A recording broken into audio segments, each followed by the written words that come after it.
Hello, welcome to the LSE South Asia Center. Great pleasure to have you here. My name's Alnoor Bhimani. I'm the director of the center. This week's webinar is a fascinating issue that many of you have often talked about and suggested that we might look at. And so the topic is faith, finance, and ethics in South Asia. Are they connected? It is a fascinating area because we find that there are, of course, inequities and discrepancies in wealth levels, in productivity, in economic nation's ability to basically be productive. But what is also interesting in terms of religion is that there are more millionaires in the world who happen to be Christians. Those individuals who don't believe in religion are about 3 times as wealthy as the wealth of Hindus, Muslims, and Jews put together. So there are interesting variations, and what we'd like to explore are a number of issues. For instance, we might suggest that finance itself could rise to a higher level, a higher degree of practice if it were imbued with religious values and mores. On the other hand, we might suggest that finance should be left totally independent of religion. So different viewpoints. Pretty much every religion has something to say about the role of the economy and people's pursuit of wealth or profits, and maybe even the use of charging interest on loans and financial products. So a great number of different practices, and this is what we'd like to explore today. But before I introduce the speakers, just a few points that you want to hear. First of all, the participants are on Zoom, but you are on YouTube. You're very welcome to pose questions using the chat function. If you do pose a question, then it will be posed anonymously. You can put it to either of the panelists, or you can put it to both of them. If you'd like to tweet, then we are at SAsia LSE. That would be very welcome. So I'd like to now introduce the speakers. And first of all, I'll introduce Adeel Malik. Dr. Malik is Globe Fellow in the Economies of Muslim Societies and Associate Professor at Oxford University's Department of International Development. He is author of important publications in development economics. He has a keen interest on the political economy of Islamic societies, fascinating areas of research. He did do his PhD at Oxford University as a Rhodes Scholar, and he has a great book coming out, Islamic Finance, which is being published by Oxford University Press, and I believe coming out later this year.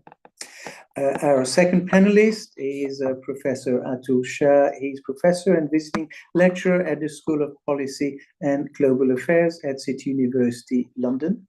Like all good people, he's a graduate of the London School of Economics. He's also a chartered accountant. He's authored a very large number of books and a huge number of articles, some in accounting, but perhaps more recently on cultural inclusion and ethical finance. He has taught at the LSE, he's taught at Bristol, he's taught at the University of Maryland in the US, and at Essex University. So welcome Adeel, welcome Atul. And so, as I say, the structure is going to be that Adeel will speak for 7-8 minutes, and then we'll have Atul speak for that amount of time. And then I'll sort of start off with a number of questions, and hopefully there'll be further questions from the audience. So over to you, Adeel.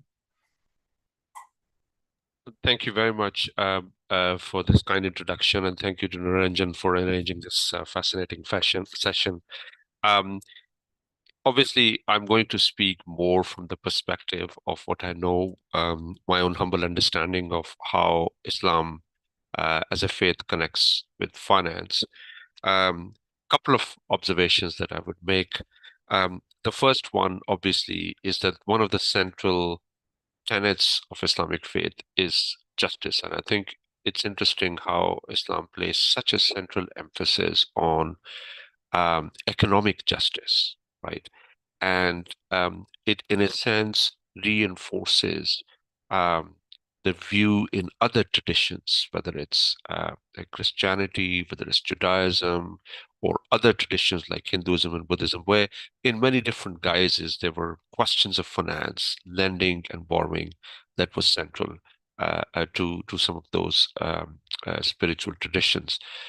And in a sense, some of the Quranic injunctions about usury um, surprisingly echo exactly what other scriptures, particularly in Judaism and Christianity, highlighted, which is to say, which is to highlight the fact that if you engage in usury, you are actually waging a war against God. And it's always been very um, interesting for me why there's such a harsh indictment, presented for this.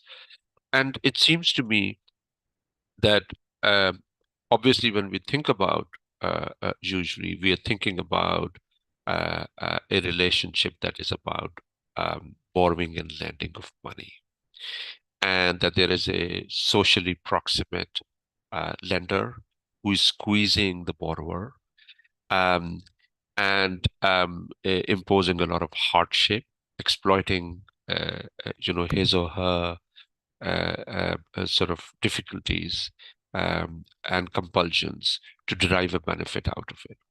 But I feel that, the idea of usury, we haven't really begun to understand what usury is, at least in the religious sense, because in a way, we need to connect usury as other people have connected with freedom. The whole idea about how God has made people free, but then the exploitative structures unfree man, right? So they kind of enslave human beings. So how can you take away the freedom of a human being that the divine, has actually given to ordinary people, right? That freedom. And if you look at usury from that perspective, of the idea of freedom, then I think a whole new domain opens up. Um, in Islamic finance, as is the case in many other structures, kind of usually sometimes, discussions of it are divorced from larger structures of power. But for me, as a political economist, it's very clear that a lot of this discussion about usury is essentially a discussion about power structure. It's about unequal relations between the debtor and the lender, right? And those unequal relations exist not just in socially proximate settings, let's say a small community where a money lender is giving money on exorbitant terms to poor borrowers, but actually larger systemic patterns around the world. So if you think about the way the IMF lends money, the way in which international institutions can sometimes lend money in ways where you really take away the freedom of communities. You really sort of impose an unequal power relation on the borrower. Um, that I think is really interesting. Similarly, when you have sanctions applied on different countries, where which effectively represent a collective punishment of societies. Um, they represent features. They're not exactly what usury is, but they represent those features where human freedom is constrained, right? Where people are punished for their for not their fault, but actually for being part of that structure. So I think that idea to me appears extremely powerful, and its implications on social order are huge. So when the Prophet of Islam was required to forge different kinds of pacts with neighboring, tribes, many of them had Christians. He allowed them. He insisted they practice their own religion. They're able to, lead the life according to their own moral norms. But one of the key requirements he placed: do not engage in usury. We will not tolerate it because there's something disruptive about the social structure, about the social order that those lending relations entail. So that's my first submission. The second submission I want to make is that when we think about Islamic finance as an industry, which has given a lot of importance to this. It has actually shied away from these questions of power structure, right? A lot of it is about making finance compliant with the very basic Sharia principles, and it is all well and good. But in many developing countries, particularly in South Asia or in Africa, um, some of the worst forms usually exist in rural areas, right? And you see all these stories coming out from villages when, for example, in the wake of a flood shock, you know, ordinary villagers are beholden to the local money lenders, or the way in which agricultural produce is sold in the market. There are very sophisticated forms of lending that mimic usurers' practices, right? And place these farmers at considerable disadvantage.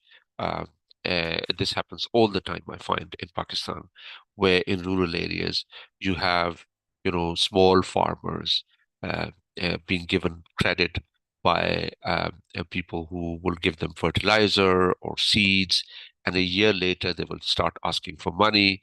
Um, they are not acting as traditional money lenders, but the practices they're using is exactly that of a socially proximate, usurious money lender who is charging exorbitant amounts. So that kind of exploitation goes around. But Islamic finance, in a way, sidesteps that issue, right? It sidesteps that issue of power. Um, in the same way, if you look at, for example, investments in some oil-rich Muslim states, you will find a lot of the Islamic financial investments going into real estate projects on the sea. A lot of those crony capitalist structures that are actually supported by Islamic finance. So I think the question of power, political power, unequal relations is absolutely central to thinking about the role of faith and finance. My final submission is about this idea, which I think is highlighted in many faith traditions, but particularly in Islam is highlighted, is the idea of risk sharing, right? The idea that finance has to be participatory in the sense that, the lender and the borrower should all bear the risks, right? This is a very important conception. And obviously, our financial structures are still trying to find means of promoting such equity-based risk-sharing form of finance. But potentially, there is a big market out there, right? There have been lots of ideas, for example, like GDP-linked growth bonds, where the return would go up and down depending on the GDP performance of countries, or maybe there are other kinds of, investments within countries where the idea of risk sharing is important. And this is clearly borne out by recent evidence that suggests, particularly in the United States, where there's a top 1% that has a lot of money, excess capital to lend to the remaining population. Uh, the way in which those who have excess capital to lend and those who borrow and the terms on which they borrow are intimately connected with questions of inequality.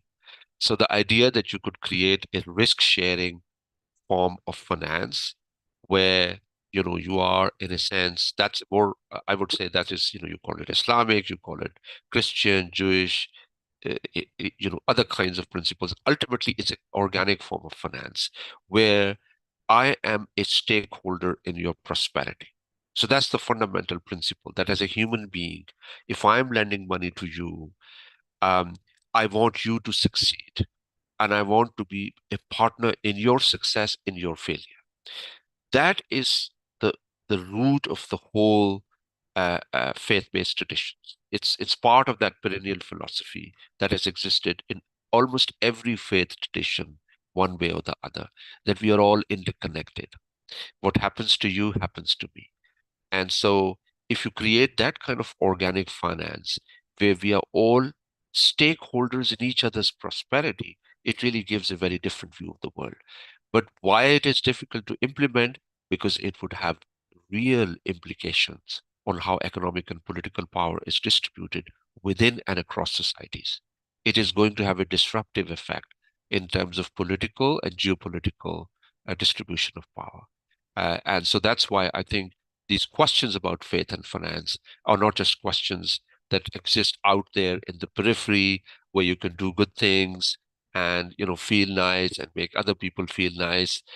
It actually is a question that will disrupt existing equilibria. And that is indeed why it's so important to connect the questions of faith and finance with the question of power. Stop there. Okay, thank you, Adeel, for these really fascinating opening comments. So we'll turn now to Atul, and if you'd like to give a few comments yourself, please. Yeah, hi, thank you so much. I'll start with a personal story, which actually many of the audience may relate to. Alnoor and I, we were both born in Africa. And, when I came to the LSE and I studied, undergraduate, postgraduate, including PhD, religion was not on the syllabus, right? Yet today, if you fly into Nairobi, you can see from the plane, the cityscape is full of mosques, churches, temples. And the same is true of Bombay, Delhi, Mumbai, Paris, New York, many cities in the world.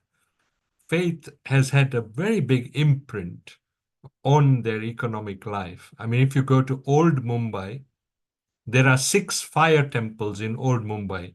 That fire temples are of the Parsis, the Zoroastrians, who were at one time 10% of the population of Mumbai. And they also played a very important and continue to play a very important economic role in the success of India. I mean, Tata being the most prominent example. So, when we actually look at the origins of finance, and, at a very simple level, I start my classes by asking students to take out the note from their pocket. And, the note actually is nothing but a promise. It's a statement of trust, a statement of faith. And therefore, faith and finance have always been deeply connected and are continuing to be connected today. What has unfortunately gone wrong is the science of economics and finance, uh, which has tried to be very strongly secular and tried to almost ignore things like trust, relationships, and social capital in their constructions. Yet it is these factors which actually make finance tick, make finance flow, and help to build communities all over the world. I'm a Jain by faith, which happens to be one of the oldest living cultures of the world. And those of you in India would know how prominent Jains are in the economy and in industry and commerce. But worldwide, the Jains are successful in commerce and industry, and that is partly because of the tradition. I say that we actually have been accountants for 1,000 years. Al Bhimani is a professor of accounting. The Jains have a long tradition in accounting. We have been treasurers to the kings and kingdoms of India. We've been chief ministers, and we've got surnames like Mehta, which effectively means an accountant or an administrator. So there is a tradition, and remember, these professional bodies were only created recently. But before that, there was training in the Varnas of India, where the training was passed from one generation to another. So we have the reality of faith, and there are 1.3 billion Catholics in the world, an equal number of Hindus in the world. I was looking at recent survey data where the World Religion Database says that there are only 7% of the world's population claim to be atheist. It seems they are the ones who write the books of religion, of economics, or of finance. But actually, the reality is that faith is a part of everyday life and communities all over the world. And the canvas of faith is extremely diverse. So for my books on Jainism and ethical finance and my recent book on inclusive and sustainable finance, where I've looked at the plurality of faith and its influence on leadership in finance, I find some fascinating stories and examples of multi-generational businesses and multi-generational relationships which have built the kind of knowledge, the capital, the customers, and the stakeholders which have led to the flourishing of the family business. Just to give you one small example, the auto rickshaw, which is now the cheapest public transport vehicle all over Asia, the three-wheeler, was actually invented by a Jain, Mr. Navalmal Firodia, who was a freedom fighter in the independence movement and a lawyer by profession, not a businessman nor an engineer. But after India got independence, his Jain faith gave him this sense of purpose that I need to do something to develop the new India. And I need to create a cheap and affordable form of public transport. So out of that, if you like, religious vision came out this product called the three-wheeler, the auto rickshaw. And this has, there are millions of family businesses which depend on the auto rickshaw. The driver is a small family business of the auto rickshaw. So he created a whole ecosystem.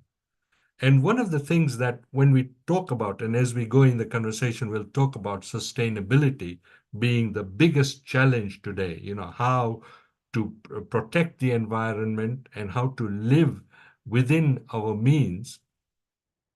The faith traditions have, because of their spirit of equity, of fairness, which Adeel just talked about, um, of responsibility, and this idea, the acceptance of death and hope for a better afterlife, drives leaders of faith to build businesses and organizations with this sense of meaning and purpose. And that is not something we can learn out of a textbook or in a classroom or even at a university, but it actually comes from belonging and participating in faith communities. Research shows that actually belief is not the central reason. Philosophy and belief are not the central reason why people join faith communities. They join to network, to find a sense of purpose, to communicate, to build communities, even to find partners. Religion or religious organizations, in essence, are businesses. If you look at a mosque, if you look at a temple, if you look at a church, how do you organize it? How do we manage it? How do we run it? So they require those principles, and we have schools, hospitals all over South Asia, which come from philanthropic donations by people of faith. So religion has actually a huge role in the world economy. It's what has unfortunately happened is that the science of economics has become very strongly secular and is actually has been in denial of what is hiding in plain sight. Thank you. Thanks very much, Atul. So fascinating comments also, and hopefully we'll pick up on some of these. I think you've both covered a very, very wide sort of set of, different issues that maybe sort of underpin finance or ethical finance or sustainable finance, whatever we want to call it. I'd like to pose a question then to you, Adeel, to begin, if I may. In a sense, you're a well-trained macroeconomist, and you deal with a lot of empirical material. And if we look at different societies, different states in the world, they may sort of kick off with a level playing field, but then over a period of time, you find that some become sort of much more economically progressive, others trail in terms of economic indicators, and then we end up with very wide disparities in terms of economic growth and wealth. I wonder whether you, in your research, or whether you can sort of talk about the broader research base, how much do we know about the impact of religion on the economic outcomes of governmental pursuits, of state activities? What role does religion play in enabling a country to grow economically? So there is a large literature now on the economics of religion, and people like Jared Rubin, Sasha Becker, um, Robert Barrow, and a whole range of other scholars have looked at the impact of religion. Um, they've sometimes looked at it through a historical lens, and they've looked at the Protestant ethic and the spirit of capitalism, how Protestant ethic might have enabled, greater expansion of literacy in certain regions of Europe. And was it Protestant ethic, or was it actually, different types of norms that were associated with that religious faith? Um, a lot of this literature really talks about the role that faith has in, especially when it comes to the Muslim world, in terms of the religious authority, right? So if there's religiosity and belief, maybe, you do less well or you do better in outcomes.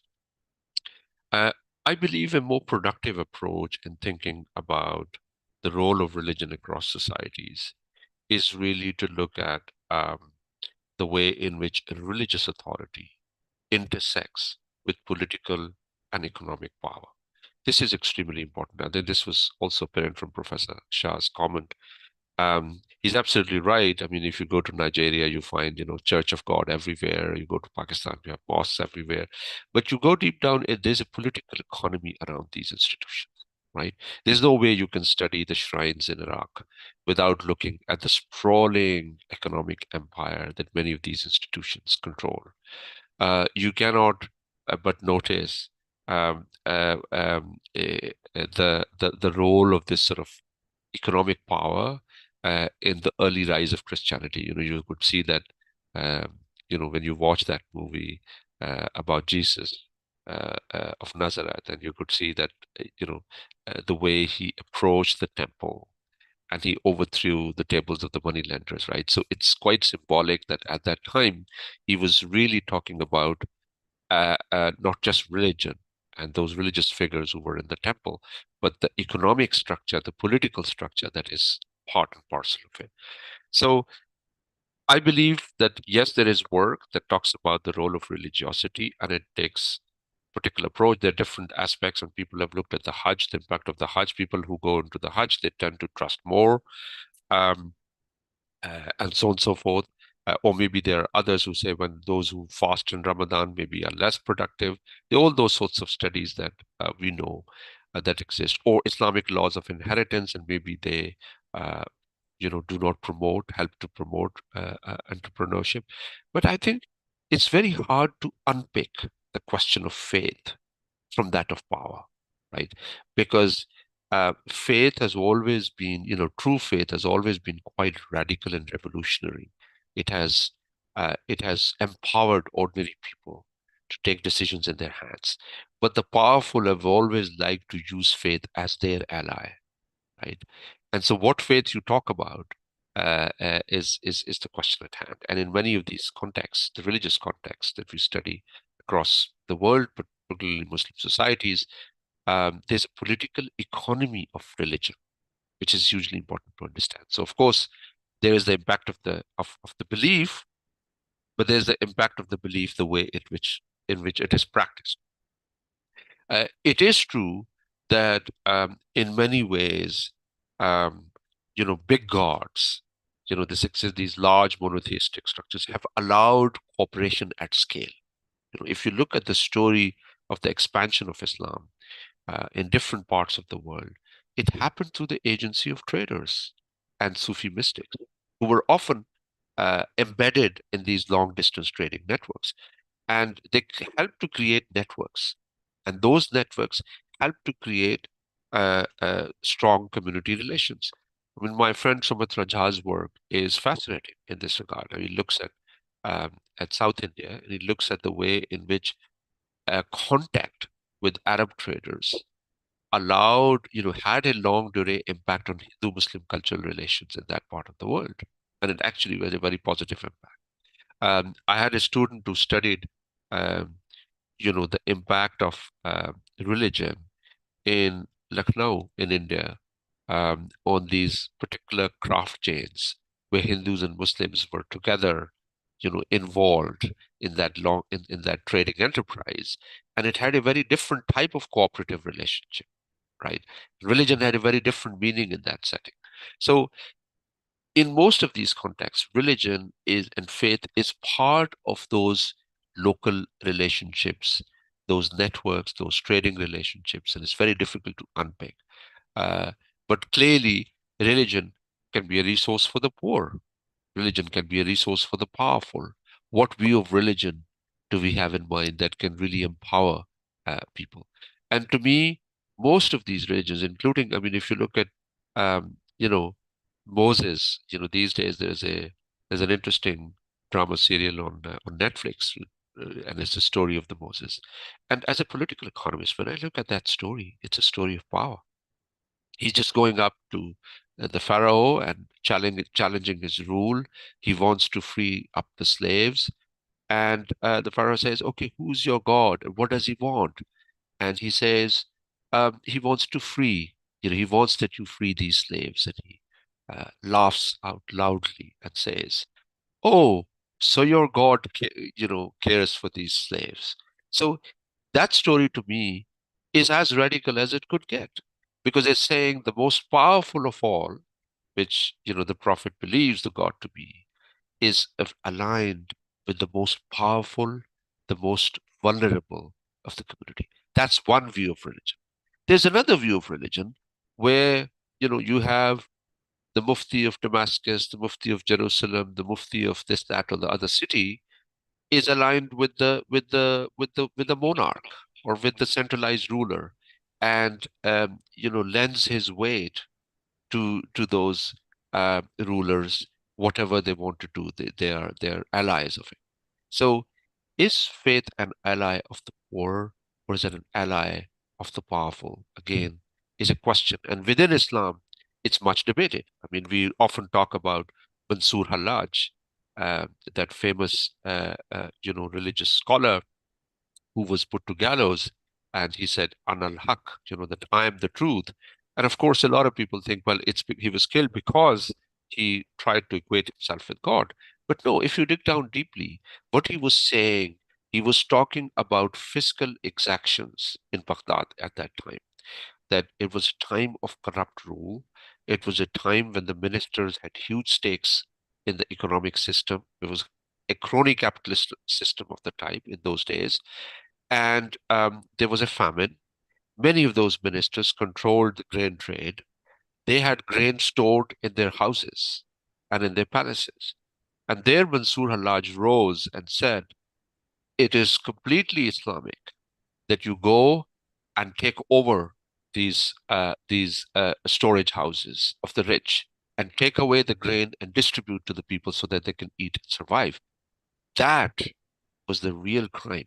That was the real crime. He was put to gallows. So what religion, that's where it's so important to develop a more empowering, a more sort of real practical understanding of what religion is. Religion can be as radical as you want it to be, or it could be as compliant as you want it to be.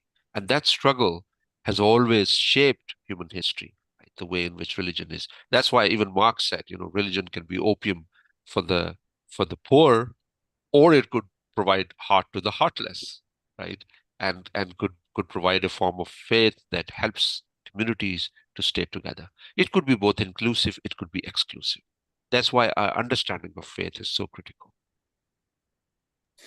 I mean, it's fascinating. In a sense, I think what I'm hearing you say is, and there's two aspects. One is the tenets of the religion, and two is the practice of the religion, depending on who it is, depending on context, depending on dependencies with other institutions. And so in a sense, it's a quagmire of effects and quite difficult to pin down the impact of religion on economic growth. I think it's probably much more complex, and one has to look at the context before you try and unravel sort of, any potential kind of postulates that you might make. So thanks for that. That's very interesting. If I might ask you, Atul, if I were to ask Adeel about, how far capitalism is consistent with Islamic thought, I think he would probably say, they are consistent. But I wonder what your view is, because, reading your lovely book here, in a sense, you advocate this notion of ethical finance, sustainable finance, but the book really reads as a critique of capitalism, neoliberalism, of all the kind of, institutionalized corruptive practices that are part and parcel of what we see in kind of, accounting and financial transactions. You're really critiquing the politics of society rather than, I think, talking about Jainism or religion or what it can bring to finance. And so, I guess my question really is, are you an anti-capitalist in terms of your notion of sustainable finance? Thank you, Alnoor. Great question. And actually, it relates to what I was saying earlier, that, if you look at the conventional teaching of economics, it almost starts with a very selfish idea that each individual seeks to maximize their own welfare, and that is through material means, material acquisitions, and more money equals more happiness. And you could say that, and many people have said, that actually religion the science of economics in replacing religion has itself become a religion, right? An ideology which talks about material well-being as the highest priority for individuals and for society. Now, so, your question to me about capitalism is, assumes a kind of universalist idea of capitalism, when my research actually shows that capitalism is multifaceted, and different cultures and communities look at money and capital in many, many different ways. And in fact, that also is my critique of economics, because economics suppresses the real world diversity of different cultures and communities, attitudes, and behaviors to money and wealth creation. Now, I am not critical at all of enterprise, and hard work and risk taking. And to some extent, enterprise is needed not just in commerce, enterprise is needed also in communities, in religion and religious organization. If I look at, for example, the Jain tradition, and Jains are very successful today, but the way the science and the philosophy has explained finance is to say that one should not allow oneself to be possessed by money or material objects, right? So whilst we acquire, we must understand the limits of acquisition.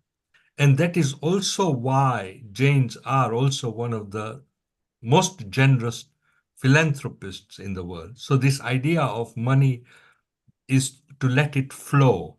The idea of commerce is to provide a good quality product and service, and profits is a reward for good service. Profit is not a goal in and of itself.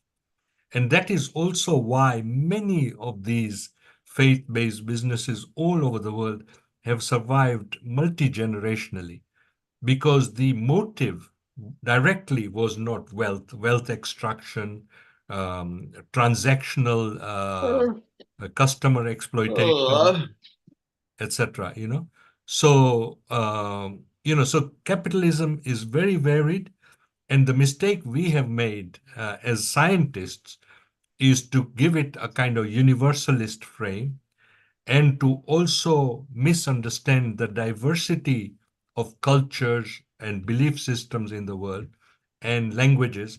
Another simple example, Alnoor, I don't know any other country in the world which has a note where if you look at the back of it, it has got 15 different languages. The Indian rupee note has got 15 different languages translating the amount of money on the note. So that to me says that in India, there are at least 15 different cultures of finance and of capitalism. So, yeah, hope that helps your Yeah, question. no, I think that's very useful. One might say the same thing about democracies. There are as many democracies as there are democracies, and you might say that about capitalist society. And I think there's probably some truth in suggesting, in a sense, your suggestion was that, the way accounting and finance is taught is using a kind of monolithic universalist approach to a notion of capitalism and the good and the bad within that. And in a sense, I think it's that desired appeal to a more scientific conception of what this field should be about. There's physics envy within economics, and then economics kind of informs finance, which of course informs accounting, and that is imported sort of throughout that. So in a sense, it is I suppose trying to externalize the notion of diversity within the conception of theoretical frames of reference in accounting and finance. So I think that's a lovely answer that you've given. What I'd like to quickly ask you before I turn to Adeel is that you started off your educational trajectory with a bachelor's degree in accounting and finance at the LSE, and then a master's in accounting and finance at the LSE. You became a chartered accountant. You sort of did your PhD in accounting at the LSE.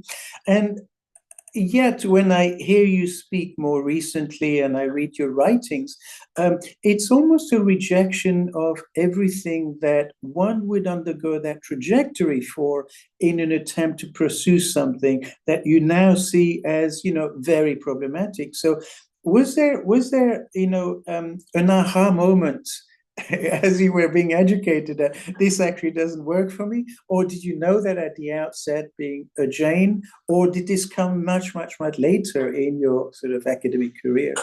Thank you. I mean, morality always underpinned, purpose and meaning always underpinned my life. So I was asking these questions all the time.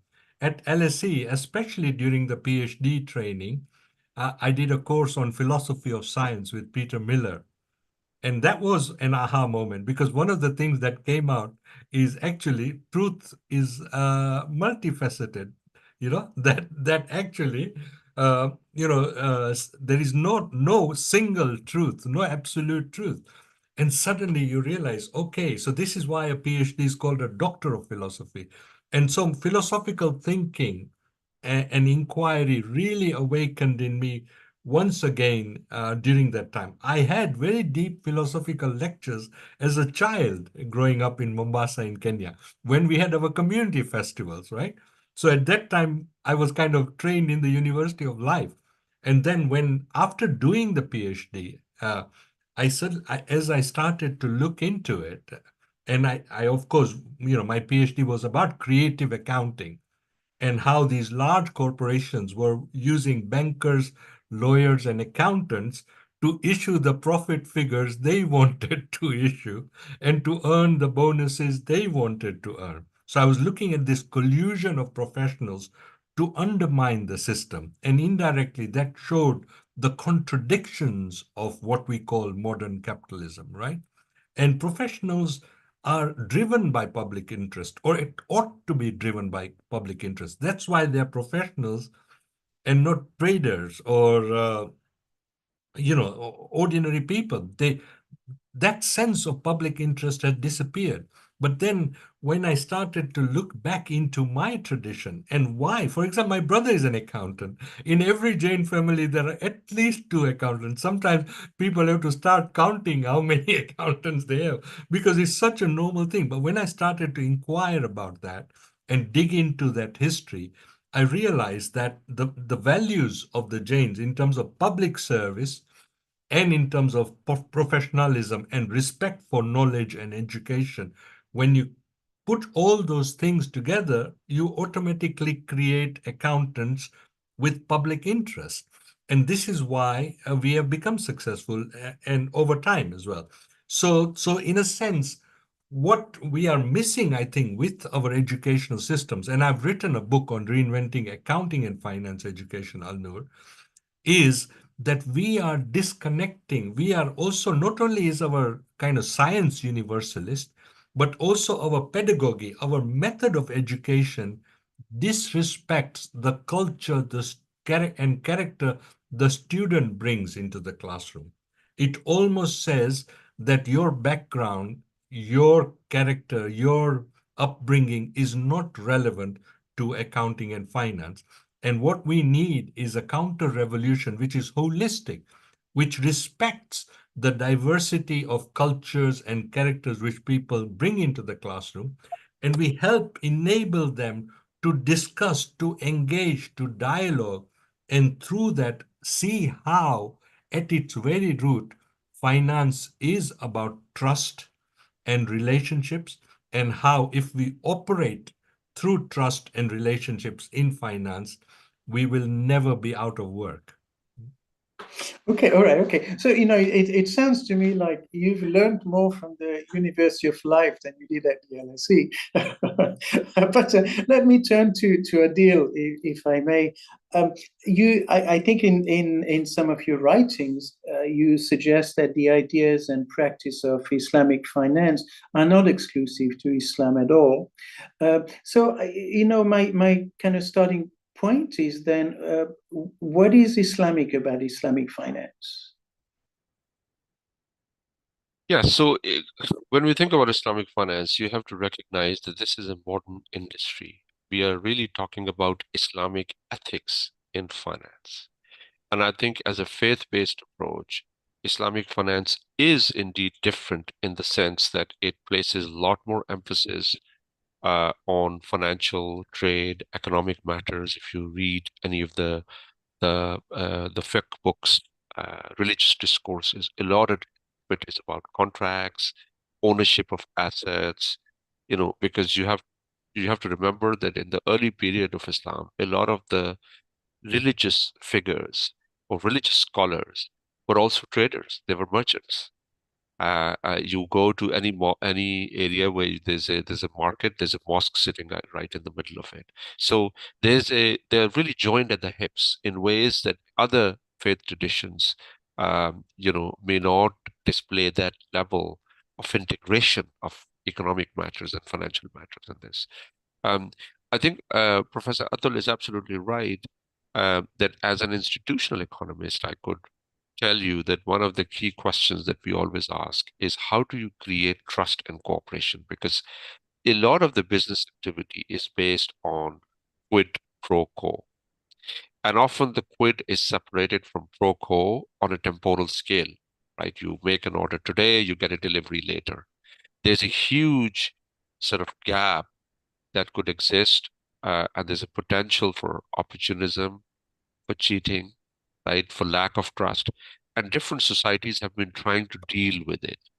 Institutional economists typically talk about, private order enforcement, where communities will come together and prepare a list of all those agents who are not trustworthy. All the merchants will try not to hire them. There were explicit means to ensure that there is trust and that they can have credible commitments from these different participants. And of course, in the modern day, we have the laws, we have the rule of law, we have judiciary, we have different types of mechanisms to ensure that these contracts are fulfilled. But all contracts are incomplete. Economics tells us that all contracts are incomplete. Political economy tells us that enforcement is a highly political matter too. And yes, there are lots of countries where contract enforcement is more predictable, but you can never have a kind of perfect predictability. So there's always that role for faith where you are making a commitment and there is a moral obligation for you to fulfill that commitment. And that's why a lot of these networks existed amongst religious communities who would lend to each other because they were involved in a setting where there are mutually binding reciprocal obligations, right? Which are important for any community, faith communities and other communities too. This is how they sustain themselves. So absolutely central. The role of faith, the role of morality is absolutely central that has sustained faith communities, even non-faith communities, right? They have brought them together and ensured a predictable space. So the faith is always going to have a role. Now, when we think about modern finance, obviously faith-based communities represent a huge constituency that could absorb these new instruments that are based on risk sharing, on equity, the more participatory mode of finance, cooperative finance, right? All different types of experiments that could be run, where these communities uh, that sort of rely on these moral obligations, who could be subscribers to that. I think today the Islamic finance community is probably one of the largest such communities where there's a sheer demand and desire to have a financial system that is consistent with their faith. Um, that level of reception is hugely important, but I think that reception, at least at the public level, surpasses what is being provided to them. What is being provided is consistent more with sort of conventional financial instruments with an Islamic label. Sure, sure, sure. But if I can just pick on this point, this idea of faith-based finance is all very well, and you may have some broad value systems that are embedded in a finance, but could one argue that the secularization of finance is also extremely important in order to enable inclusivity, in order to enable those who are of different faiths or those who are non-religious to actually sort of subscribe to a notion that is devoid of any element of faith-based input that determines the financial product or the base on which they might operate? Would that be correct or not? That is absolutely correct. Look, I mean, rather than saying secularization of finance or religiousization of finance, right?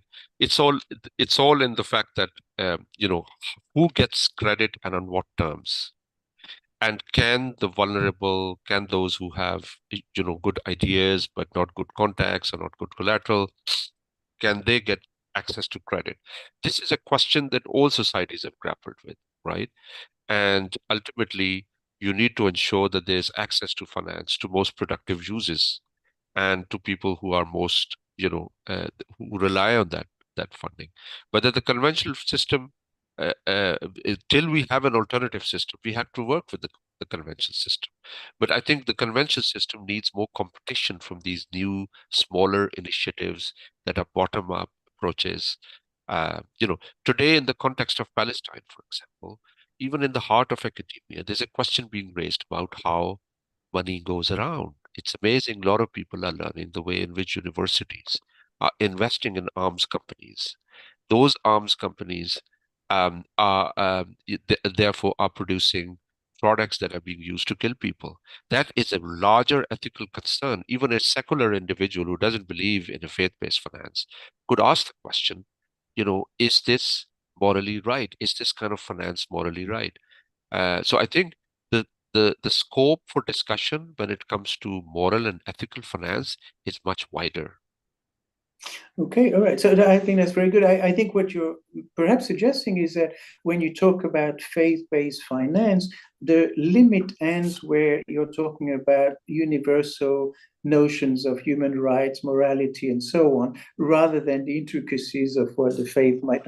But then sometimes we get into that, I suspect, and we might have time to get into that conversation, in terms of, you talked about usury and you talked about Islamic finance products that are structured in certain ways that coincide with, what an expert might say. This is Islamic, but this is not Islamic. You can do this and you can't do that. And then it gets into maybe the minutiae of beliefs about what Islam is supposed to be about.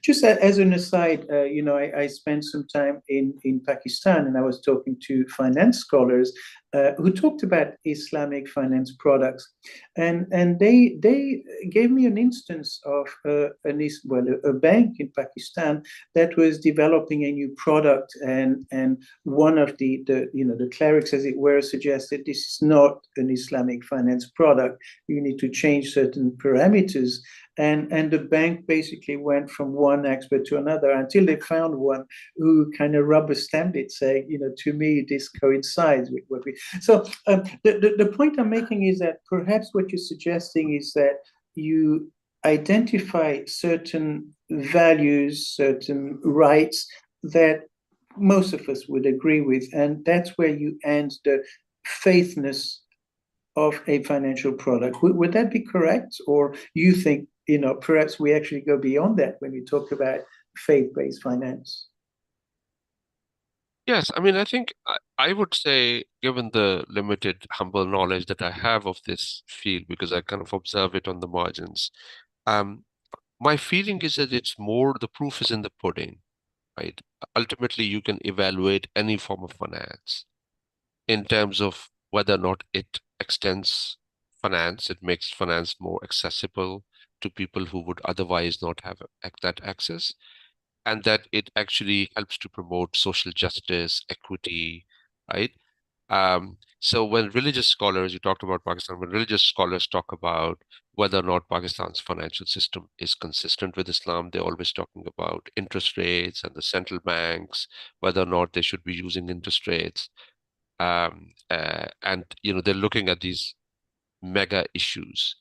But for me, a good starting point is to look at the way in which state finance, for example, in the Agricultural Development Bank of Pakistan, has been extending credit for the last 60 years. It has been suffering through huge, problems because a lot of that money hasn't come back. And although they don't open the books, I know for sure that a lot of the credit that the Agricultural Development Bank has extended was extended to very large landowners. Many of these were absentee landowners. They got access to these credit on preferential terms because of their proximity to power. That is certainly un-Islamic. Whether we can create a new financial system, how it will be created, whether we can, take away the interest rate, at least at that level, you could say this is egregious.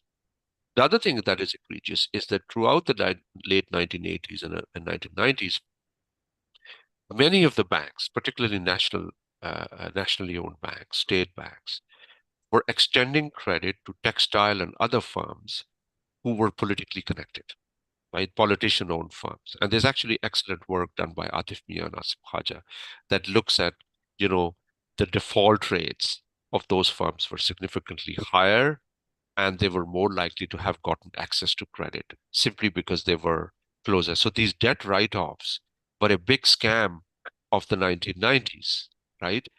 Has any religious scholar talked about that?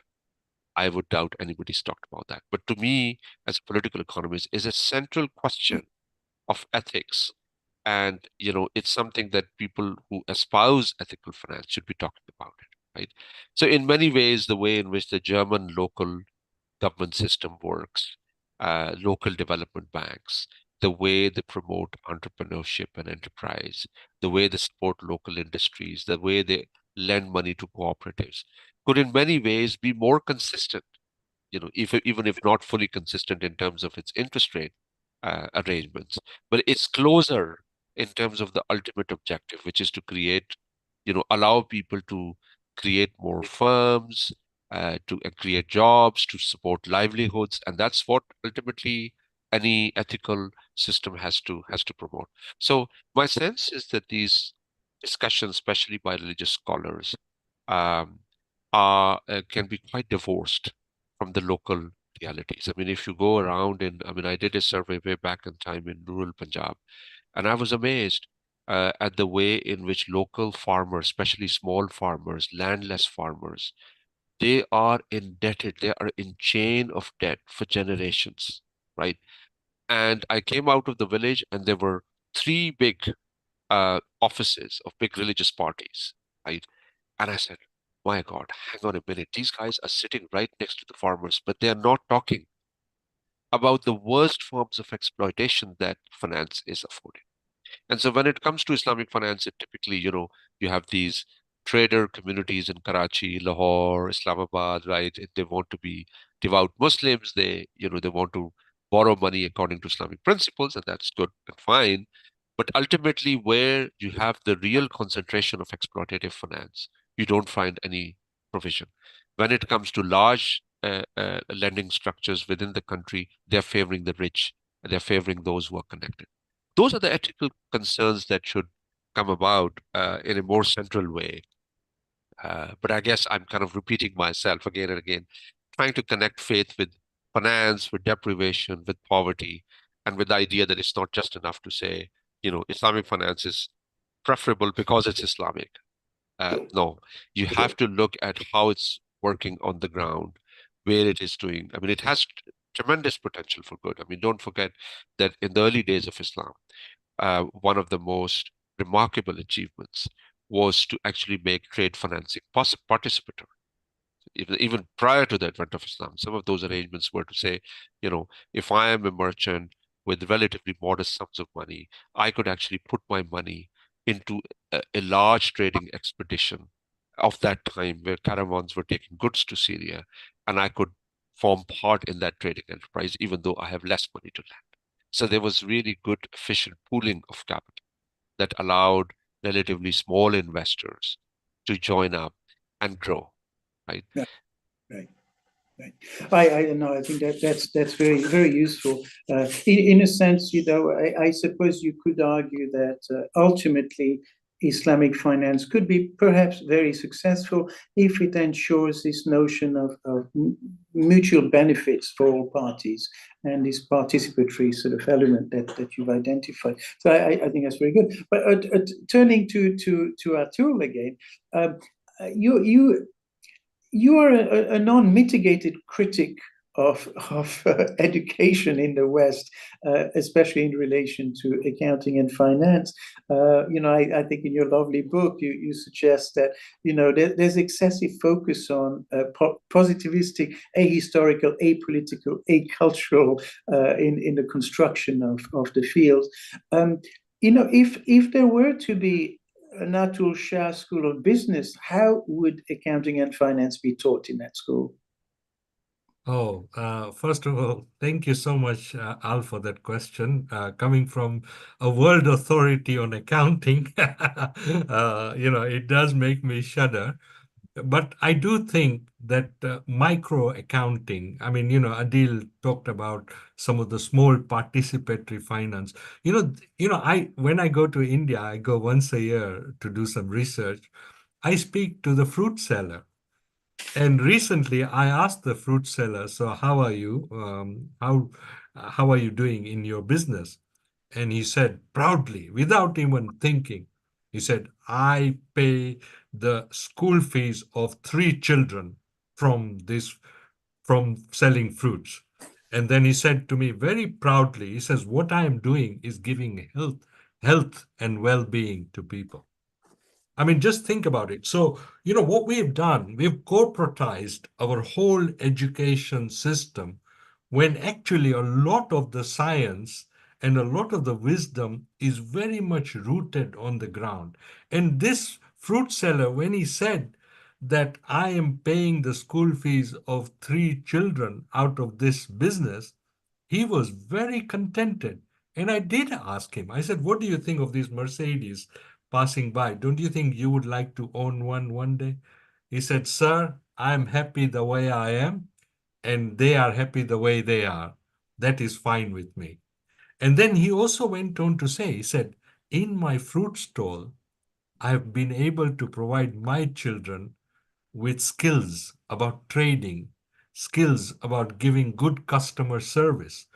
And I hope that when they later on grow up after their education, they're able to apply this in their life, right? So I think that, if we bring into, the biggest worry I always have, and you would have read it in my book Alnoor, is the climate crisis and inequality. I mean, these are very real, serious crises, right? Our whole survival on this planet is at stake. And it is therefore no question at all that morality has to be central to the kind of life we lead hereafter. That we have to be simple in our values, and we can have high thinking, but we must not be very greedy, very selfish, and we must recognize the interdependence of all life. I'm currently writing a new book on an organic theory of finance. Writing new theory is extremely hard, as you would know. But I'm so excited because what I'm doing in writing this book is I'm actually going to the ground. Just as the example of the farmer, my first chapter is called Soil and Soul, right? What has soil got to do with finance, you can ask. But the moment I start meditating on that theme and looking at nature to give us the answers about what sustains in life and what can sustain in finance, we find some beautiful examples. I mean, just a very simple example I'll say quickly about a tree. What is the science of a tree? It draws water from the soil, it's rooted in the soil, and it takes energy from the sun and produces fruit. Does the tree eat any of the fruit that it produces? Does the land charge the tree for parking or rooting itself? What about the sun? The sun gives abundant energy to the tree. The tree recycles that energy and gives us the choicest fruits which we can eat and nourish ourselves selflessly. I mean, there is a kind of science behind it, a science of contentment, a science of sharing and of giving, which we can all learn from. So I think that in a way, the present circumstances of the planet provide us with an opportunity to rethink our education and our science of accounting and finance. And faith and morality and traditions are a very good bank of resources and thinking, including scriptures, including stories, including poetry, which can help us make this journey. Okay, thanks, Atul. In a sense, I think, when you look at MBA programs, actually across the globe, there is a redirection, there is a repositioning, there's a greater sense of, maybe ESG is only a starting point, but, the notion of ethics and so on. And so maybe there's a slight movement towards what you're suggesting. But at some stage, I'd still like to know, what the Atul Shah School of Business would be teaching its students. But let me pose you a question, Atul, and then I'll pose the same question to Adeel, because this is something that he briefly mentioned in his opening passages, and this relates to sustainable finance as you see it, and perhaps Adeel in terms of Islamic finance. It becomes prescriptive. It becomes prescriptive of behavior. It is, it kind of shapes people. Maybe discipline people is too harsh a word, but it shapes people's attitude towards what they should be, what they should become, what should they subscribe to. Whereas secular finance, if you want to call it that, or conventional finance, is simply about giving people choices. It doesn't, it's positive. If we think of the economist notion of a positive economics, it simply reflects what people want, what the practice is, and then you develop products to meet people's needs. So you're subscribing to a notion of freedom. I wonder whether you position yourself, should sustainable finance, as you see it, be more prescribing of what people should become, or should finance just be left to provide solutions to people, whatever their moral ilk happens to be? Thank you, Al. Another great question. And I would say not prescription, but deeper understanding of the web of life, the interdependence of life, and the interdependence between humans and other living beings, animals, etc., and the interdependence between us and the land and society. So, I mean, for example, a very famous finance professor, Raghuram Rajan of the University of Chicago, wrote a book called The Third Pillar. And in that book, he says states and markets need communities to flourish, right? So the third pillar that he felt was missing was communities, right? Now, if we can understand what makes communities tick, why communities are important, and encourage students who come from communities to keep on building these communities, to value those networks, to value those relationships, mutuality, value charity, philanthropy, then I think that the business school of the future has got significant potential because it is not preaching at all.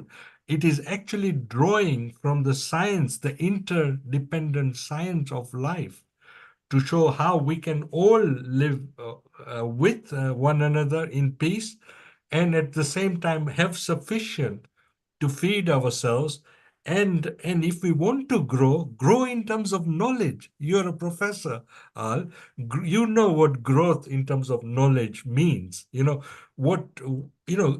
is where we can all grow. And in fact, that growth is unlimited. Growing in terms of money and wealth means and effectively power is to create that inequality, to build that kind of sense of dependency, and to also create insecurity. Paradoxically, more and more money creates more and more insecurity and actually reduces our freedom, reduces our ability to trust others and to befriend others. Thank you. Okay, all right, okay, thank you. So now, Adeel, should finance basically, support people's behavior, or should it set out to change people's behavior? Right. I mean, in general, you could always have financial approaches that are very ethically driven, but I think in general, you will get the supply of those financial products for which there is a demand and they correspond to existing, incentive structures. Unless, I'm sure the ESG, for example, or other approaches where there are institutional incentive structures that nudge these financial institutions to provide a more ethical form of finance. But in general, I think we have to start from where Professor Atul has mentioned, um, the very basic level, which is how we are taught the meaning of life, uh, uh, how we are taught about, human existence. So the education systems have a lot more work to do on that account. And I think luckily we are at a stage where there's growing body of evidence that's telling us what it means to have a purpose in life, what it means to be selfless and serve others, how it is good for you, how we are live in an interdependent world where what happens to you happens to me. Now, these are not just abstract ideas, but actually they have their basis in philosophy, but also increasingly psychology, a psychology of happiness, right? So all these things are coming out, and if we can actually redesign our education system gradually, and make people um, more conscious towards public service. I mean, if you go back to the old approaches by Stoics, they would always say the ultimate form of human existence, how to be a man of community, how to do good for others. And that's not necessarily good because it's good because it has an intrinsic value, right? A good act is its own best reward. I think we have underappreciated the promise of these approaches and their possible reception by people. Every person in the world has the ability to receive these ideas. We haven't really created those systems that can connect people and give them that sense of ownership. But there's a lot more work, therefore, to be done in terms of community, in terms of how we design our education system. I mean, there's a reason why Steve Jobs, one of the most successful people, his speeches are inspiring millions around the world. In part because he's the founder of such a successful product, and coming from that level of success, he's talking about the things that perhaps Jains have talked about, or other Stoics or Sufi mystics have talked about the meaning of life. I think there is huge demand, there's huge thirst for these ideas, but they're not being provided in a concerted institutional manner. Yeah, okay. Yeah, no, well, nobody could really disagree with it, I don't think. Just as a last question, or more just sort of concluding comments from both of you, and I've been reading both of you, and I've been listening to both of you, and in a sense, you use different terms, perhaps, Islamic finance and maybe sustainable finance and Jainism and so on. I'm not seeing very much that is different in the broad approach that you both advocate. But perhaps Adeel first, and then Atul, can you just comment on this point? Is there very much of a difference between what both of you would espouse for finance? Adeel? I mean, there might be difference in terms of, how you ultimately structure things, but the basic moral undercurrent, right, which many of these philosophies talk about, the golden principle, right, which is, you don't want to treat others the way you want yourself to be treated. That, I think, is, Aldous Huxley's book, Perennial Philosophy, actually brings all these traditions together and says, look, ultimately it's interconnected, right? There are a lot of people who don't believe in God, but they believe in this approach that, we are sharing that energy, we're sharing that space, and, how we organize things, including finance, has to be consistent with that larger moral principle. So at that level, obviously, there's no difference. But I think there is, in terms of how you structure things, how much emphasis you place on risk sharing, how much, I mean, Islam is not necessarily anti-capitalist per se.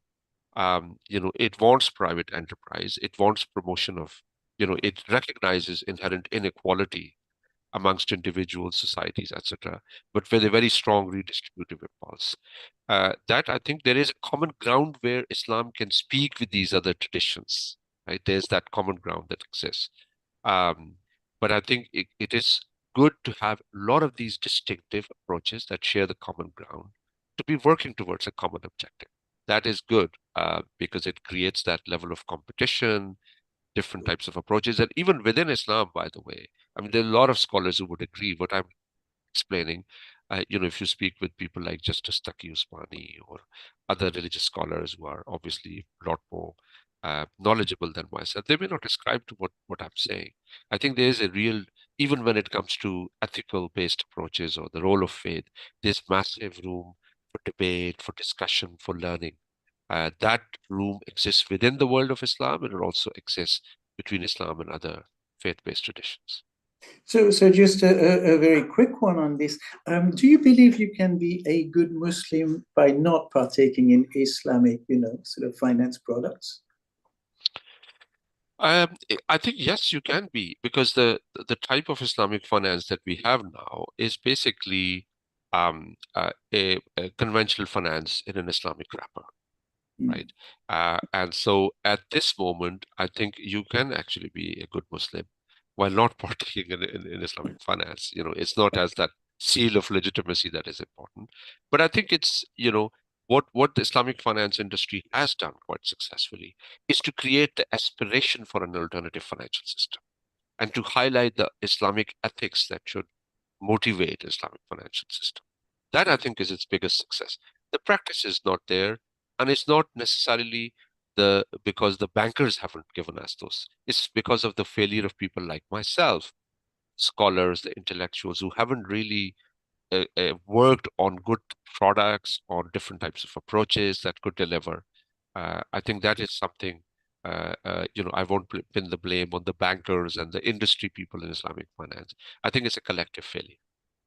Okay, all right. Okay, thanks, Adeel. Over to you, Atul. Just that original question. Are you seeing variances, discrepancies, differences between what you and Adeel espouse, or do you see really a huge area of convergence? Well, there is a convergence. I mean, the latest IMF bulletin on finance and development has got a range of articles which are extremely critical of the science of economics and finance, including from Nobel laureate Angus Deaton.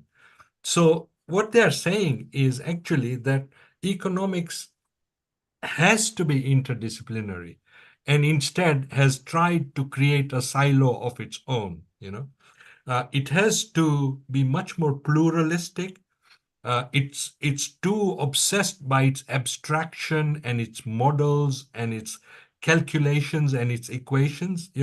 I when I wrote my book on sustainable finance, Alnoor, I found that I had to rewrite the language of finance because finance had imposed a very different language on which was very abstract, very mathematical, calculative, and actually uprooted itself from fundamental moralities of the type Adeel has been talking about.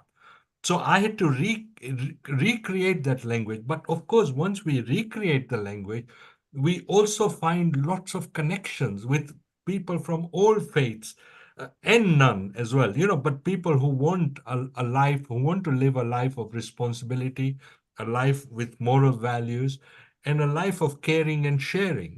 So I think there is a lot of excitement to develop a different curriculum and to actually and bring about, I feel very sad, and you run the South Asia Center at the LSE. If in India, business schools are growing by the day. It's got probably, I don't know, several thousand business schools already, and more are coming by the day. But when you look at the curriculum of that business school, it's hardly Indian. It's very American or European. And in a sense, yet India is one of the most successful business economies of the world. And if you look at its practices, it's diverse. There are different cultures, communities, different parts of India, different practices, and then issues around family business, transition, intergenerational equity, etc. All these issues they are facing, small business, large business. So why not make some of that curriculum indigenous to India? Why not relate it to what is really happening in the ground rather than to take an economic theory from the West and build a curriculum around that? So I think there is a lot of hope, a lot of opportunity to create that diversity, and some of that can also go from India to the world as well about the science of business. Sure. Thank you. Thank you, Atul. I think this is really a call to academics to rethink what is being taught. But thanks very much for that. And this brings us to the end of this lovely discussion. So thank you both. Thank you, Adeel. Thank you, Atul. Thank you also the audience for tuning in. I know you kind of are across different time frames as well. And thank you to the South Asia Center staff, both Nilanjan and Mohammed. So great for you to have mounted this. We do have a fantastic discussion very soon, which will focus on how artificial intelligence is changing spirituality and the notion of God. So tune in for that and many others that we're going to have in the near future. So thank you all and hope to see you soon.